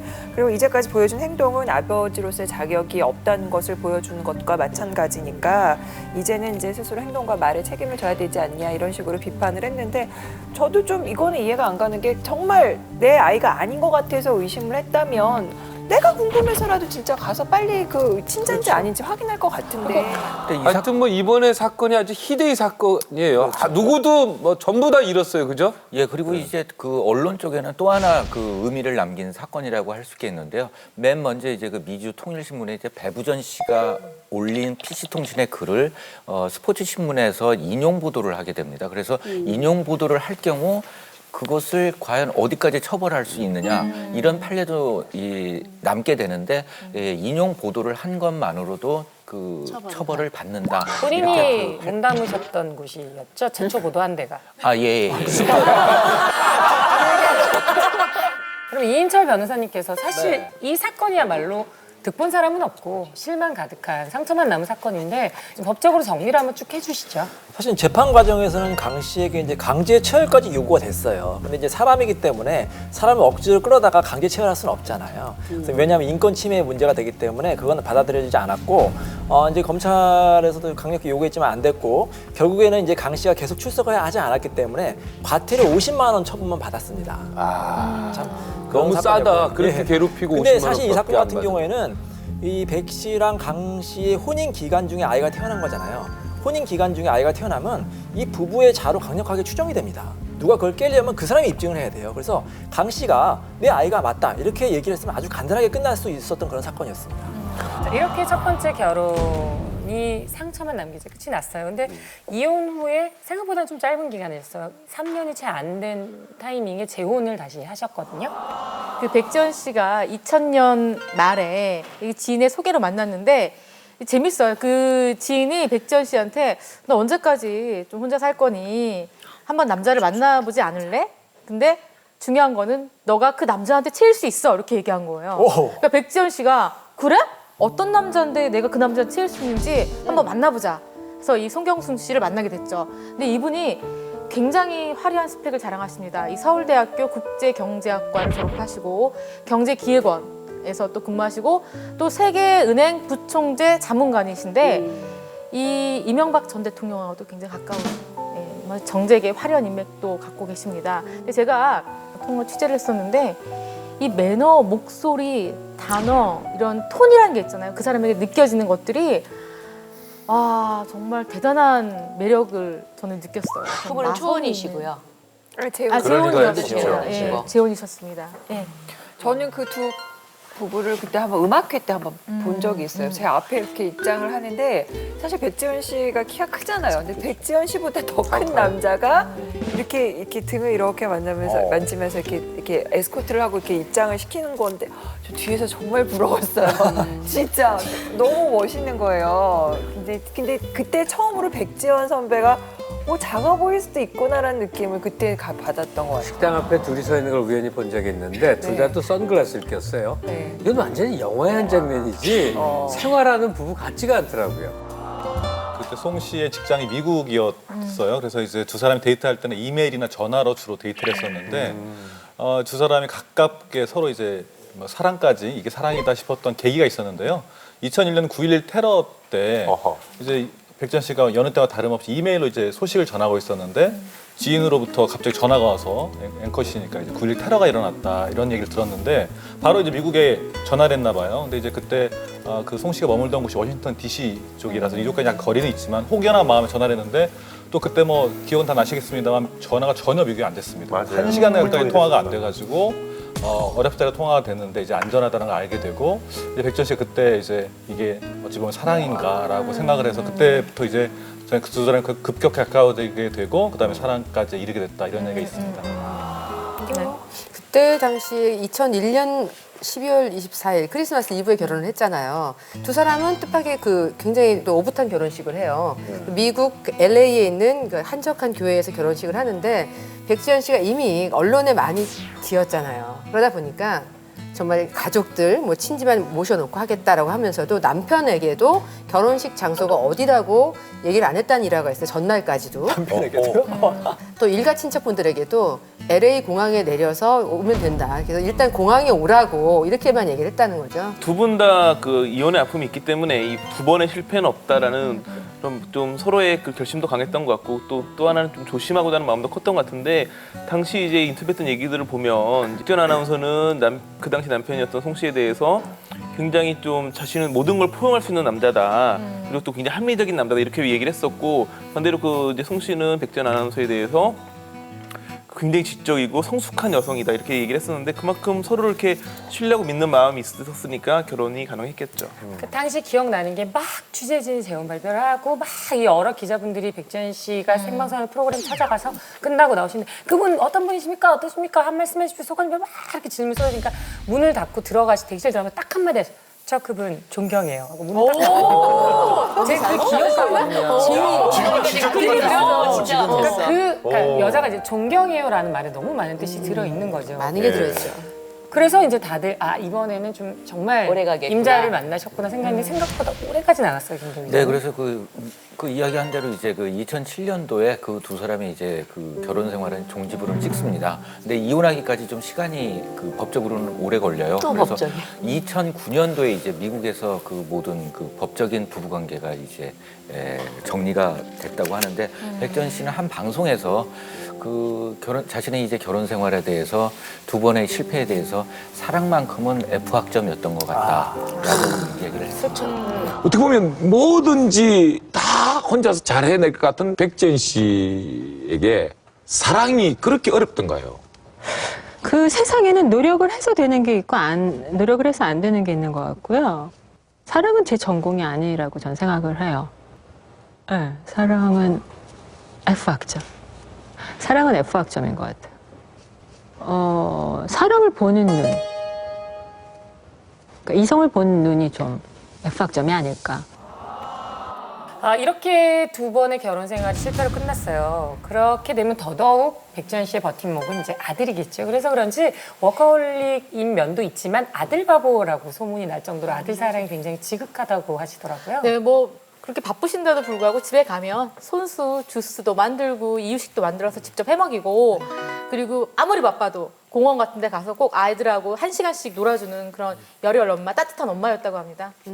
저는 그 방송을 한번 같이 하면서 예전에 영상 통화를 이렇게 하는 거를 봤어요. 백지연 아나운서가 이렇게 보면서 이렇게 하는데 그래 이러더라고 진짜로. 그래서 저는 깜짝 놀랐어요. 그래서 또 했더니 진짜 아들이랑 통화하는 것 같아요. 그때 유학 중인. 그래서 아들한테는 애교도 많고 진짜 저는 깜짝 놀라서 정말 아들 바보구나. 김성경 씨도 아들한테 굉장히 하시잖아요. 저는 근데 표현을 그렇게 못해요. 저는 그냥. 그렇게 하시면 아들이 완전히 그냥 엄마를 너무 사랑할 것 같아요. 지금 하시는 걸 보니까. 아니, 충분히 재능이 있으신데. 사심당한 것도 얘기하고 사심당한 것도 정말 미치겠다. 그 일만큼은 누구보다도 성공하셨어요. 그러나 사랑에 있어서만큼은 굉장히 힘든 생활을 하셨는데 저는 개인적으로 백지연 씨가 사랑에 또 빠지셨으면 좋겠습니다. 멋진 사랑을 계속 해주셨으면 좋겠습니다. 그리고 더 행복해졌으면 좋겠습니다. 광주 MBC에서 손석희 아나운서와 함께 아나운서 생활을 시작을 했습니다. 서울시장 최초의 여성 비서관, 또 청와대 최초의 여성 비서관이라는 타이틀을 놀라울 정도로 팍팍팍 승승장구해서 대변인까지 뛰니까 갑자기 아들 서분에 대한 친자 소송을 하면서 거의 정치 생명 포기했다. 제가 서 씨의 아들이 아니고 조용기 목사의 아들인 전 국무부 회장인 노유준 씨의 아들이다. 이렇게 소송을 제기합니다. 차영 씨와 그 남편 사이에 이혼이 되기 전에 이렇게 그 임신이 된 거 아니냐. 모든 사람이 불가사의하게 여긴 거는 도대체 왜 소송을 걸었느냐 하는 거예요. 아나운서 출신 정치인으로 많은 화제를 뿌리셨던 분입니다. 차영 씨는 이제 그 전라남도 완도 출신입니다. 그 아버님이 이제 최연소 교장으로서 그 지역사회에서 널리 알려지셨고, 그다음에 어머니 같은 경우에도 미술교사이니까는 이제 교육자 집안이죠. 근데 어린 시절부터 이제 아나운서가 꿈이어서 MBC 본사 시험에 그 응시를 했는데 4차까지는 합격을 했는데 이제 최종 면접에서 낙방을 하고 말았어요. 그래서 이제 곧바로 이제 광주 MBC에서 그 수습 기간 동안에는 또 손석희 아나운서와 함께 이 아나운서 생활을 시작을 하게 된 것이죠. 근데 87년에는 남편인 서 씨를 만나게 되면서 결혼을 하고 퇴사를 하게 되는데요. 당시에 그런 게 있었나 봐요. 아나운서가 됐을 때 뭐 결혼을 하게 되면 퇴사를 하겠다라는 식의 서약서 같은 비슷한 것들이 있었나 봐요. 근데 그럼에도 불구하고 결혼하고 또 버티는 선배들이 있었지만 능력이 있어도 정말 작은 프로그램을 한다든지 시보를 하게 된다든지 얼굴이 안 보이는 외곽 쪽에 가서 일을 하게 된다든지 이런 모습을 보면서 아 차라리 나는 지금 그만두고 나중에 아이를 낳고 나서도 다시 재입사 시험을 볼 수 있지 않을까 판단을 하고 그때 당시에는 퇴사를 했다고 그래요. 그런데요. 네. 제가 청와대 출입 기자를 DJ 때 했었는데 딱 청와대에 가니까 차영 씨가 있는 거예요. 김대중 대통령인가고 2년이 있었던 거예요, 그러니까. 네. 그분이 두 분의 만나게 된 인연. 게 이제 차영 아나운서의 적극적인 어찌 보면 러브콜에 서 만들어진 건데요. 92년에 이제 김대중 대통령과 인연을 처음 맺게 됐는데 이제 프리랜서 아나운서로 차영 아나운서가 활동하던 당시였는데 당시에 그 우연히 TV를 보고 있었는데 김대중 전 대통령이 검은색 한복을 입고 유세를 하는 장면을 우연히 보게 됐나 봐요. 근데 이제 약간 투사 이미지가 강해 보인다고 생각을 했고 또 정치는 그 모름지기 이미지 메이킹이 중요하다라고 생각을 해서 차영 아나운서가 직접 김대중 대통령 측에 연락을 먼저 해서 처음 인연이 맺어졌다고 합니다. 근데 사실 굉장히 좀 특이한 부분이고 사실은 좀 잘 믿기지 않는 스토리이기도 한데 처음 만나게 된 게 그 이제 한번 만나겠다는 생각이 들어가지고 114에 전화를 해가지고 동교동에 사시는 김대중 씨 전화번호 알려달라고 해서 알려주니까 전화를 해가지고 당연히 전화는 본인이 안 받고 비서가 받았겠죠. 그래서 드라마틱한 스토리긴 하죠. 근데 그런 특이한 얘기 보통 스스로 쓴 자전 같은 데서 많이 나오죠. 그러니까 차영 씨가 내공이 만만치 않은 건 틀림없습니다. DJ를 구워 삶은 거거든요. 이건 뭐 보통 능력은 아닌 거예요. 근데 한 30분 정도 면담을 했는데 노골적으로 조목조목 DJ의 문제점을 지적을 했답니다. 말투가 우선 틀렸다. 사투리 그냥 진하게. 그리고 어투가 완전 선동 어투다. 그거 다 버려라. 그리고 살 너무 쪘다. 늙어 보인다. 뭐 하여튼 당사자가 굉장히 기분 나쁠 이 얘기들을 해서 그중에 핵심이 성적 매력이 떨어진다. 여성도 안 나온다. 진짜요? 모든 남자가 그 얘기 들으면 아주 비참해지죠. 그러니까 그리고 그렇게 등 돌리면 성적 매력 없어요. 네. 열정을 토하고 그냥 갔어요. 아주 인상을 남기고 갔는데 김대중 전 대통령이 차영 씨와 일을 같이 하자는 얘기 속에 한 말이 당신이 나더러 머리에 장미 꽂고 춤추라면 춤추겠다.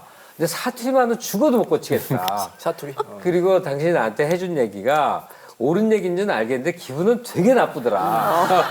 그러니까 하여튼 그렇게 해서 차영 씨가 이제 DJ 동교동 캠프에 들어왔는데 놀라울 정도로 팍팍팍팍 승승장구해서 대변인까지 뛰니까 하여간 보통 사람은 아니에요. 그렇죠. 근데 차영 씨는 대단하지만 제가 보기엔 김대중 전 대통령도 정말 대단한 인물이네요. 보통 자기한테 막 그렇게 나쁜 말 하고 처음 보는 사람이 어떻게 보면 건방지다고 내칠 수도 있는데 그거를 다 수용했다는 것은 그렇죠. 어떻게 큰 인물이라고도 볼 수 있습니다. 그리고 비서관으로 기용을 했으니까요. 92년도에 그 찾아왔을 때 얘기입니다. 이게 92년도는 이제 YS 김영삼 대통령이 당선이 됨에 따라 김대중 대통령은 이제 정계 은퇴를 선언하는 해인데요. 그리고 나서 차영 씨는 이제 낙동강 오리알이 됐죠. 네. 그 이후로 백 기자 어떻게 됐죠? 네, 민주자유당 당시 대통령 후보였던 김영삼 후보가 42% 그리고 그 민주당 김대중 전 대통령 후보가 그 33.8% 정말 대패를 하게 된 거죠. 그러면서 차영 씨는 이제 갈 곳이 없어서 KBS 프리랜서 아나운서로 다시 들어갑니다. 그래서 활동을 하고 있는데 그 1995년 4월에 조순 당시 서울시장 후보가 자신의 이미지 컨설턴트로 와달라라는 제안을 하게 됩니다. 근데 본인은 이제 힘들게 정치계에서 떠나서 다시 복직을 해서 일을 하고 있는데 다시 제안을 받으니까 두 마리 토끼를 다 놓치고 싶지 않았던 거예요. 그래서 이 사실을 숨긴 채 이제 몰래 조순 시장을 돕다가 이게 발각이 된 거죠. 그러면서 자연스럽게 회사를 퇴사하고 본격적으로 선거 운동에 동참하게 되죠. 당시에 차영 씨 같은 경우에는 조순 서울시장 만든 게 운동본부 텔레비전 팀장, 이런 직함을 맡게 되면서 그때 당시 서울시장 후보의 연설문을 만들기도 하고 이미지 메이킹에 전격 아주 몰입을 해서 성공을 거둡니다. 근데 흰 머리를 좀 더 돋보이게 따뜻한 이미지를 만들기 위해서 빨간 모자를 쓰게 한다든지 색깔 있는 셔츠를 입힌다든지 함으로써 여러 가지 이미지를 바꾸는데 성공을 하죠. 그래서 지지율이 16%였던 것이 나중에 43%까지 상승을 하고요. 시장 당선이 되는데 1등 공신을 하게 돼요. 그래서 차영 씨 또한 서울시장 최초의 여성 비서관, 그리고 이후에도 또 청와대 최초의 여성 비서관이라는 타이틀을 얻게 됩니다. 차영 씨 같은 경우는 일단 외모 괜찮죠. 거기다가 이제 이렇게 말할 때 전달력이 좋고 또 어휘들이 살아있으니까 또 상황에 따라서 굉장히 수위를 잘 지키면서도 날카롭게 잘 지적을 했어요. 그런 측면에서 아마도 그때 당시에 그 대변인들 중에서는 최고가 아니었을까 그렇게 평가를 받았었죠. 신공안 정국 조성을 걱정스럽게 국민들은 바라보고 있습니다. 지금 이 정권이 1년 반 남았습니다. 이 정권에 아직도 이렇게 줄을 서겠다는 경찰이 한심하게 이를 데 없습니다. 국민 여러분의 변화에 대한 소망을 보았습니다.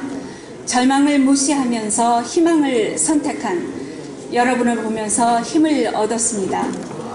그러다가 이제 2012년도에 본격적으로 이제 그 국회의원 선거에 출마를 하게 됩니다. 양천갑 지역에 출마를 했는데 굉장히 안타깝게 석패를 하게 돼요. 그 득표율이 1.2% 차이.